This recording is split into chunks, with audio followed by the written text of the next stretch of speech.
nagbabalik ang OMB at para bigyan tayo ng malawak na impormasyon tungkol sa Department of Agrarian Reform, makakasama po natin live sa ating studio ang main man himself, ang Secretary ng DAR, Honorable Virgilio de los Reyes. Magandang gabi po! Magandang gabi sa inyo. Good evening, sir. Good evening, Secretary. Sa ating show pala. Okay talaga. Ito first episode po natin, sir. Oo nga. Excited ka ba? Excited? Malalaman ng ating milyong mga taga-subaybay. Oo nga eh.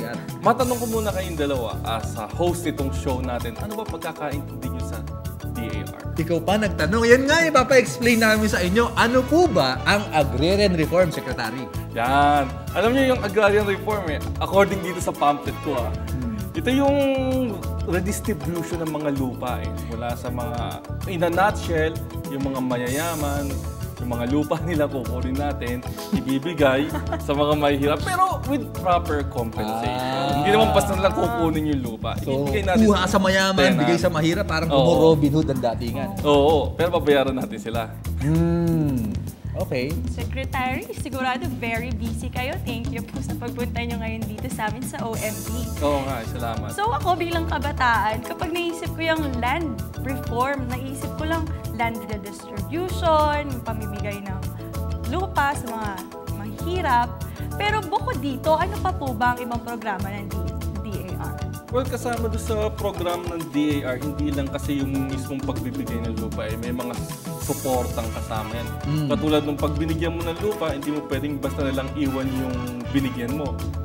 Kailangan edukasyon, proper education, tapos yung mga facilities nila, kung saan sila makakapag-loan para sa pagpapatayo ng mga kaukulang kagamitan o pagbili ng kagamitan para sa pag-aani nila. Meron tayong mga credit facilities, tapos yung pati kalsada.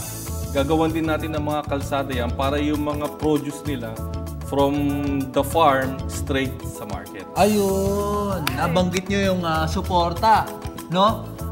Ano po naman po yung mga ahensyang katuwang ng DAR sa katuparan na itong mga proyekto ninyo? Okay. Buti na itanong mo, no? Kasi hindi lang naman nagsosolo ang DAR dito Kasama natin dito yung Land Bank of the Philippines. Bilang siyang bangko ng gobyerno ng Pilipinas. Dito manggagaling o sila ang magfa-facilitate ng payment para dun sa mga landowners kung saan natin nakakuha yung mga lupa. Tapos kasama din natin dito yung LAR or Land Agency kasi ito yung magpa-facilitate naman ng mga titulo. LAR? Paano po naging LAR, Land Agency? LRA pala. LRA. Tama. Okay? Yan ang Land Registry Agency. So yan ang magbibigay ng tamang titulo para talaga mahawakan na ng mga magsasaka natin o ng mga beneficiaries yung mga lupa. Then kasama din ng DENR or Department of Energy and Natural Resources kasi sa kanila lahat ng mga lupa talagang under ng DENR to. So isa to sa mga major agencies, so 4 sila. Naku, Secretary, napakadami namin natutunan ngayon. Natutunan sa inyo. Maraming salamat po sa pagpunta sa aming show. Salamat sa pag-imbita sa akin. Ayan.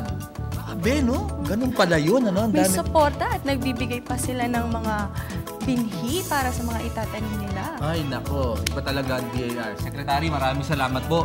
Para sa ating mga friends and followers, patuloy kayong magpadala ng inyong messages through our Facebook fan page and Twitter account dahil mamaya sa aming pagbabalik ay babasahin namin ang ilan sa inyong mga mensahe. Ito ang OMB!